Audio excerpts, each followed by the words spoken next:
Today we will hear statements by the honourable members for the districts of Torngat Mountains, Exploits, Harbour Grace, Portagrave, Burin, Grand Bank, the Honourable the Humber Bay of Islands, Virginia Waters, Pleasantville is going to ask for leave to present a member statement as well.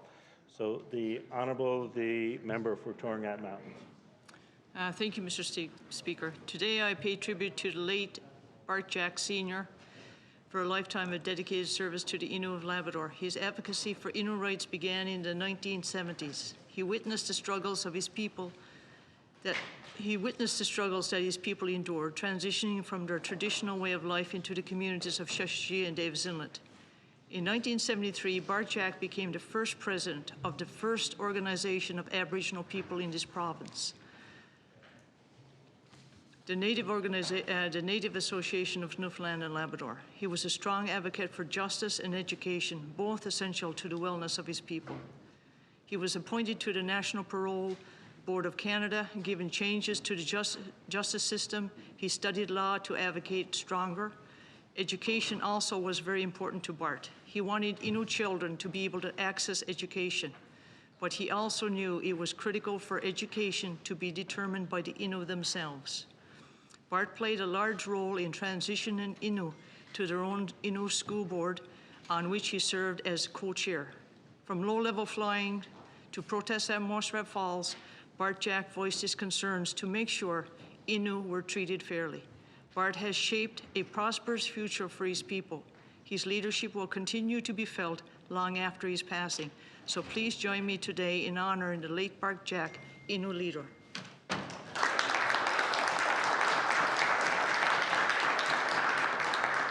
The Honourable the member for Exploits.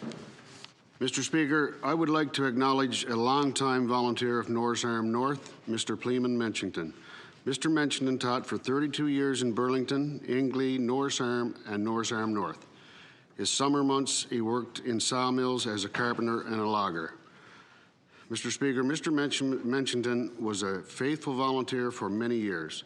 He volunteered with many different committees and boards, such as Embalmers and Funeral Directors of Newfoundland, Norris Arm United Church, Recreation, War Memorial Committee, volleyball coach, Public Library Board, Local Service District, Fire Department, Town Council, and Lions Clubs. Mr. Speaker, I ask all members in the House of Assembly to join me in congratulating Mr. Pleeman Menchington on being a long-time volunteer of Norris Arm North and Norris Arm. Thank you.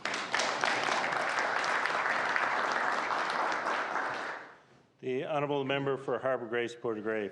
Thank you, Mr. Speaker.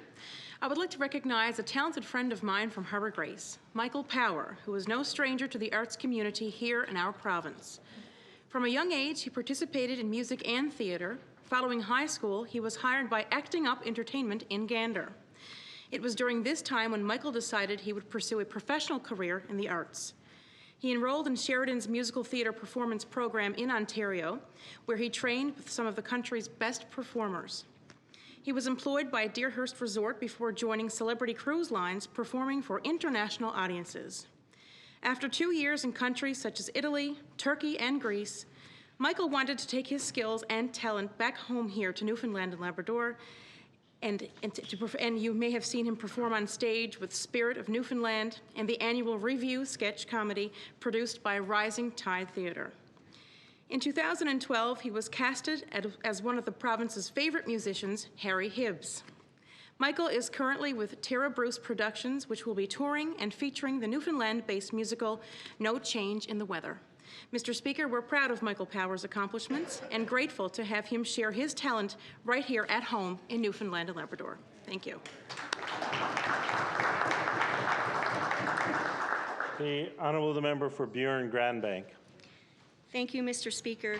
Mr. Speaker, during COVID-19, all of us developed a strengthened appreciation for essential workers, especially those healthcare professionals who demonstrate their commitment to their fellow citizens during a very, very difficult time.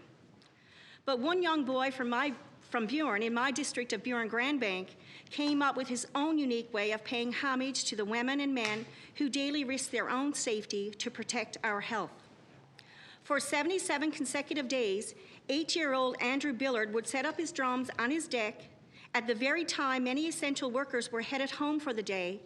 He beat those drums loudly, Mr. Speaker, reminding those workers they were much appreciated. It also served as a reminder to other residents of Burin that those special workers had just completed another day of being there for the rest of us, should the need arise.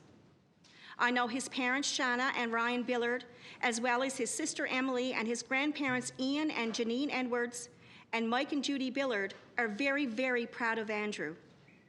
I ask all honorable members to join me in thanking Andrew for this thoughtful act in support of essential workers. They certainly deserve our unanimous support. Thank you, Mr. Speaker. The honourable member for Humber Bay of Islands. Mr. Speaker, I recently attended the ordination service for the Reverend Deacon Karen Loader of Summerside, who was ordained by Bishop John Organ and will now serve as the deacon for the parish of Meadows, which includes the Anglican churches in Summerside, Meadows, and Gillams. Reverend Deacon Karen has been a long-time volunteer with her church and her community. Her faith and dedication to her church spans over many years, including as a member of the Anglican Church Women and a lay reader with the St. Paul's Anglican Church. She has a certificate in pastoral and palliative care, and in May of this year, she obtained her Associate in Theology diploma and a diploma in Theology and Ministry, and is currently working towards her Bachelor of Theology degree from Queen's College. Whether it was during her career as a social assistant worker or her involvement with community groups such as the Summerside 4-H Rockets, the North Shore Hullapu Micmac, and others, Reverend Karen's commitment to her community and to her faith has never been unwavering. I ask all members to join me in recognizing Reverend Deacon Karen for her contribution to her community and wish her well in all her future endeavors helping people out. Thank you. The honourable member for Virginia Waters, Pleasantville. Thank you, Mr. Speaker. With leave of my colleagues, I would like to deliver a member statement today. Thank you, Mr. Speaker, and thank you to my colleagues. Mr. Speaker, I would like to acknowledge one of my constituents, Mr. Bill Jeffrey, for his perseverance and tenacity in promoting mental health, particularly men's mental health. Through his advocacy and anti-stigma efforts, Mr. Jeffrey turned personal adversity into public advocacy for men's mental health. Amongst his goals to see was a men's resource center established in Newfoundland and Labrador to offer a safe place for men to seek help and access mental health services. A talented singer and songwriter, he wrote and recorded a powerful The Lonely Man to promote his message. Not only has a strong song struck a chord, it is an anthem for families of men with mental illness. It remains in the top 10 of the East Coast top 30, spending 6 weeks at #1.